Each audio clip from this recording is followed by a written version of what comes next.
बिस्मिल्लाहिर्रहमानिर्रहीम। Dear student of class second year, मैं professor Chand Shahzad, the department of Pakistan studies, the Concept academy.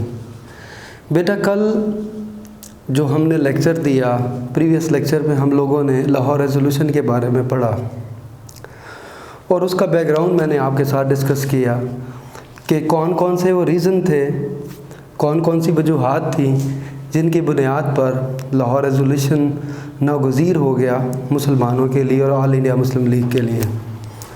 उसमें मैंने सबसे पहले आपको ये बताया था कि 1935 एक्ट और Congress ministries, 1935 act, Congress ministries,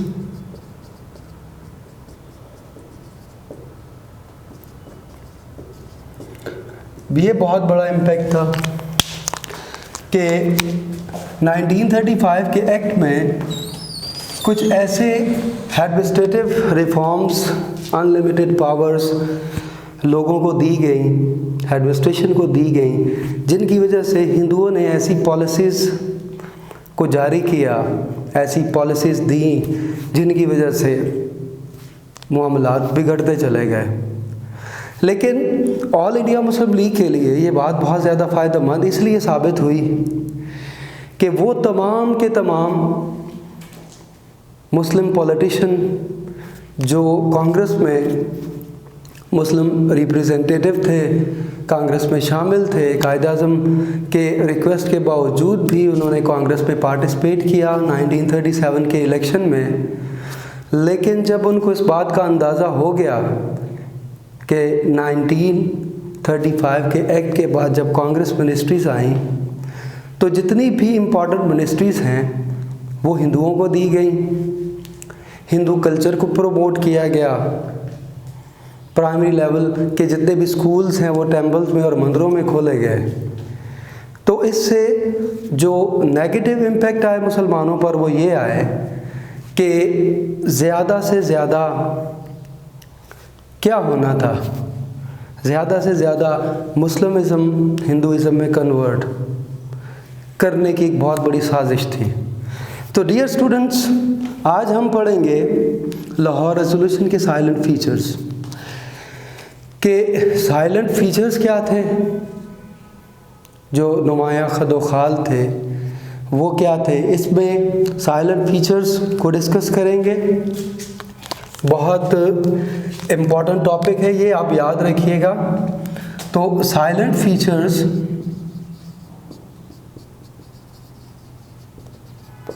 of Lahore resolution.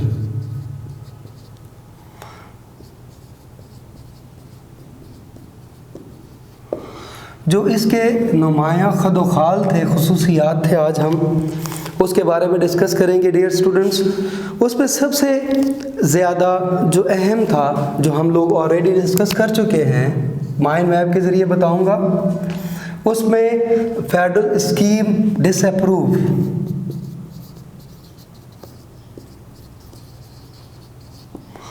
जो फेडरल स्कीम पॉलिसीज़ जारी की गई थी उसको डिसअप्रूव किया गया, यानी कि 1935 के एक्ट को रिजेक्ट किया। इसमें अब मैं पढ़ने लगा हूँ, यहाँ पर लिखा हुआ है the federal scheme formulated in the government of India 1935 is absolutely unsuitable and unfavourable for the Indian Muslims and unacceptable for them। यानी वो तमाम के तमाम चीज़ें जो 1935 एक्ट में पेश की गई थी, 1935 एक्ट में दी गई थी, वो तमाम के तमाम पॉलिसीज़ जो है वो डिसअप्रूव कर दी गई, क्योंकि वो किसी न किसी लेवल पे आके किसी भी लेवल पर मुसलमानों को फेवर नहीं कर रहे थे। ना उनमें माइनॉरिटी को किसी न किसी हद तक कोई पॉजिटिव उनके लिए इम्पैक्ट थे, ना मुसलमानों के लिए कोई ऐसा सूटेबल क्राइटेरिया रखा गया था जिसको देखकर मुसलमान ये सोचें कि हम ब्रिटिश गवर्नमेंट के अंदर अपने आप को बिल्कुल सिक्योर फील कर रहे हैं। यानी कि आप ये समझ लें कि after 1935 act the Muslim were insecure in the sub continent, यानी कि सब कॉन्टिनेंट में वो इनसिक्योर फील करने लगे अपने आप को। तो चुनाचे जो लाहौर रेजोल्यूशन था, करारदाद लाहौर था, उस पे फेडरल स्कीम को डिसअप्रूव कर दिया गया, रिजेक्ट कर दिया गया। जो वफाकी उन्होंने स्कीम जारी की थी 1935 एक्ट के हवाले से, उसको डिसअप्रूव कर दिया गया, रिजेक्ट कर दिया गया। नंबर सेकंड, इसका जो साइलेंट फीचर है वो है establishment of new independent states।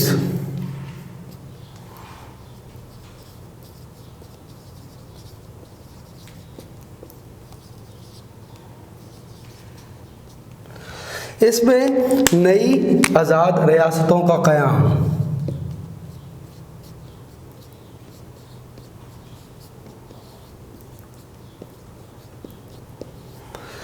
अब जब 1935 एक्ट के बाद जो दूसरा पॉइंट हम डिस्कस करने के लिए जा रहे हैं उसमें न्यू इंडिपेंडेंट स्टेट की इस्टेब्लिशमेंट का था।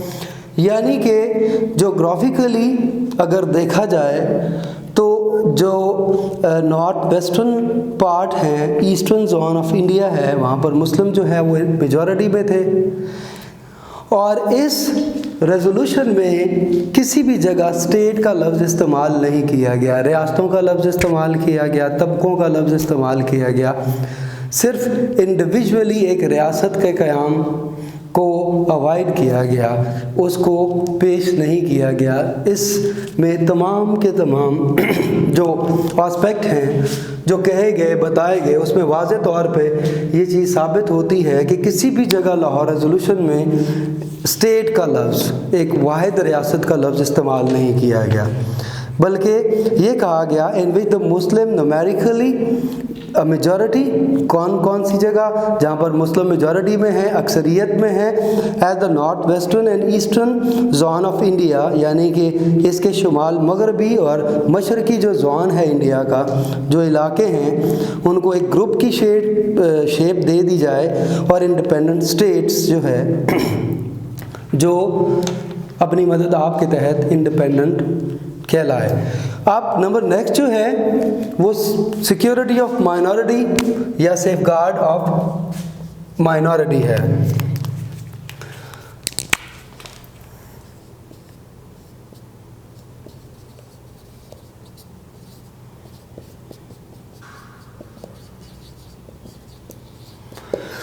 ठीक है, अक़लियतों का तहफ़्फ़ुज़,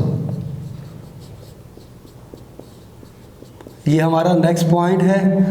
इसमें बेटा ये चीज़ बयान की गई है, सबसे पहले तो ये याद रखें कि ये बहुत अहम टॉपिक है। तो सिक्योरिटी ऑफ माइनॉरिटी जो है लफ्ज़ अक़लियतों के बारे में है।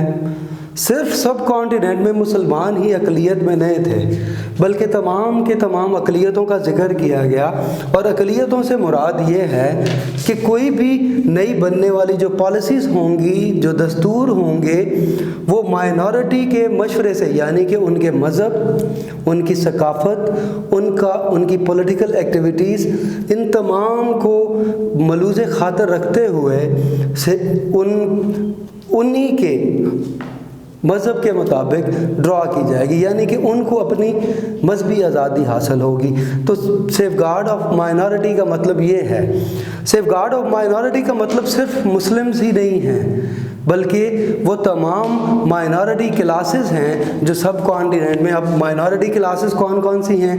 मुस्लिम थे, अछूत थे, जैन थे, उन तमाम के बारे में बात की गई। सिर्फ इंडिविजुअली मुस्लिम माइनॉरिटीज़ के बारे में बात नहीं की गई। और सिर्फ उनके जो रिलीजियस हैं, उनके कल्चरल, इकोनॉमिकल, पॉलिटिकल और एडमिनिस्ट्रेटिव राइट्स और इंटरेस्ट उनको दिए जाएंगे, उसके बारे में बात की गई। अब उसका जो नंबर लास्ट इसका टॉपिक था, जो पॉइंट था, वो है एक्सटेंट ऑफ स्टेट सॉवरेनिटी।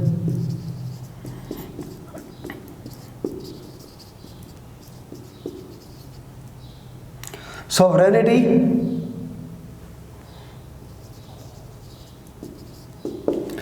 इसका मतलब क्या है? इसका मतलब है कि जो स्टेट के सॉवरेनिटी, जो इख्तियारात होंगे वो क्या क्या होंगे।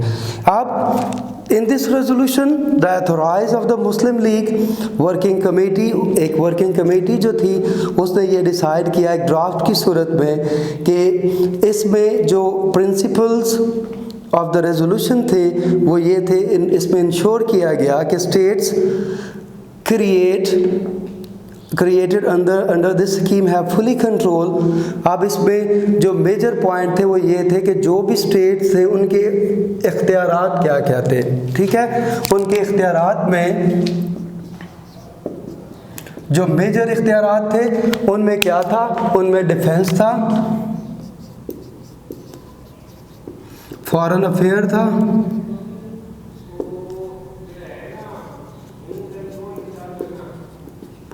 इसके अलावा कम्युनिकेशन,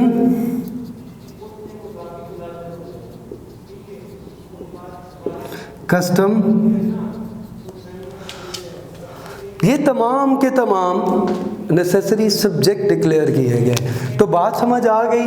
हम लोगों ने अभी डिस्कस किया है जो इसके साइलेंट फीचर्स हैं लाहौर रेजोल्यूशन के, उसमें मैंने आपको वाजे किया कि फेडरल स्कीम को डिसअप्रूव किया गया यानी कि 1935 एक्ट में जो पॉलिसीज़ डिक्लेयर की गई थी उन तमाम के तमाम पॉलिसीज़ को, उन तमाम के तमाम रिफॉर्म्स को, एक्ट को, आर्टिकल्स को रिजेक्ट कर दिया गया, डिसअप्रूव कर दिया गया। अब क्यों डिसअप्रूव किया गया?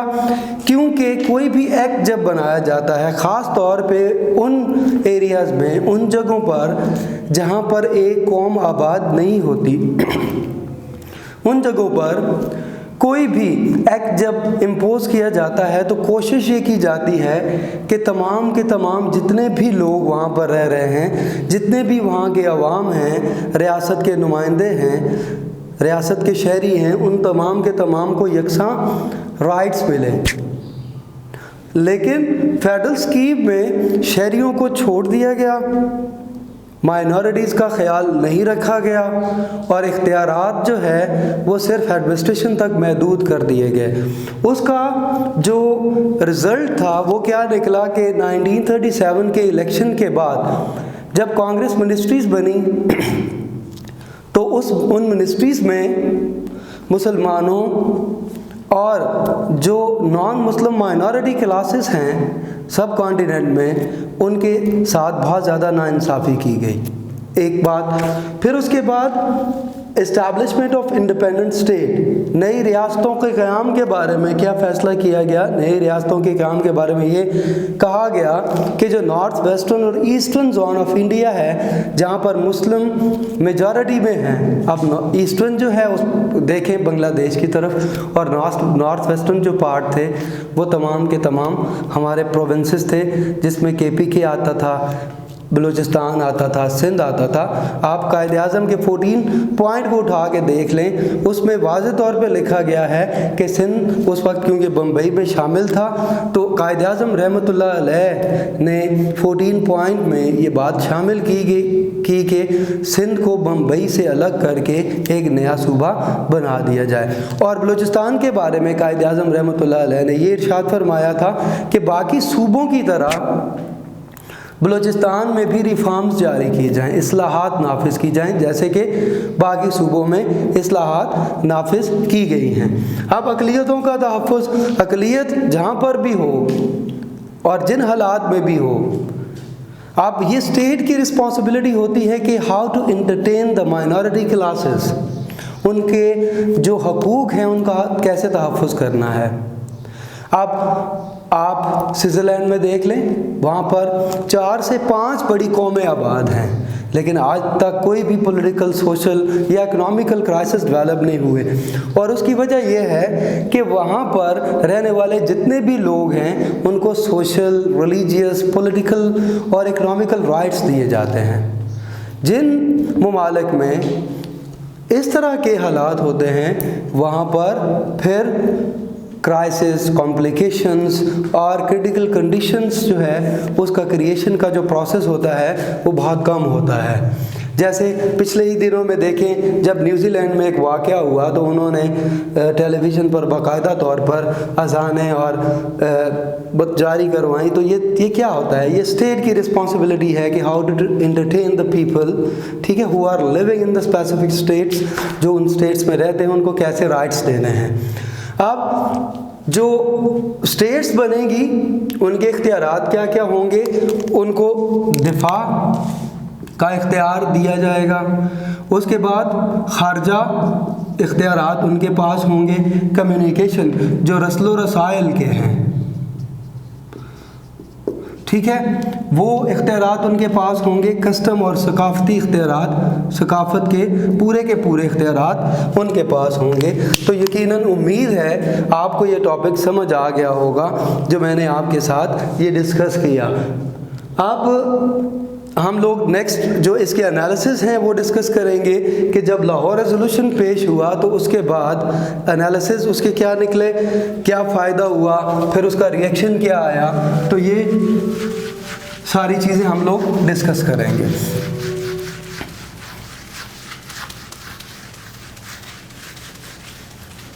अब इसके एनालिसिस हम लोग डिस्कस करेंगे।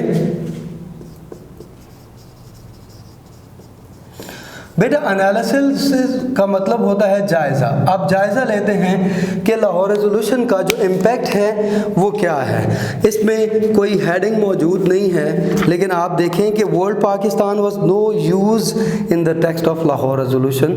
तो पाकिस्तान का लफ्ज़ किसी जगह भी लाहौर रेजोल्यूशन में नहीं कहा गया, बल्कि मैंने आपको पहले भी बताया कि रियासत, यानी कि रियासत एक इंडिविजुअल लफ्ज़ है, रियासत की बजाय रियासतों का लफ्ज़ इस्तेमाल किया गया, तबके की जगह तबकों का लफ्ज़ इस्तेमाल किया गया, किसी मखसूस माइनॉरिटी क्लास की तरफ इशारा नहीं किया गया।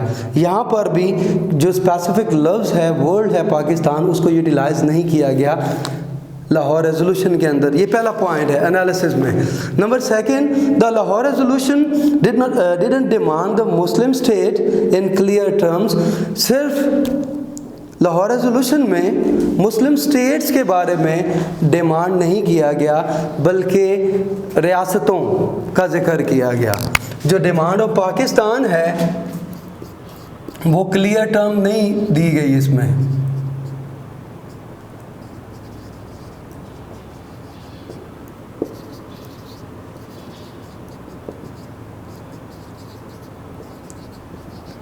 इस पॉइंट को आप इस तरीके से देखेंगे कि लाहौर रेजोल्यूशन में पाकिस्तान का लफ्ज़ इस्तेमाल ही नहीं किया गया, बल्कि रियासत का इंडिविजुअल लफ्ज़ भी इस्तेमाल नहीं किया गया। रियासत की बजाय स्टेट्स का लफ्ज़ इस्तेमाल किया गया। स्टेट्स,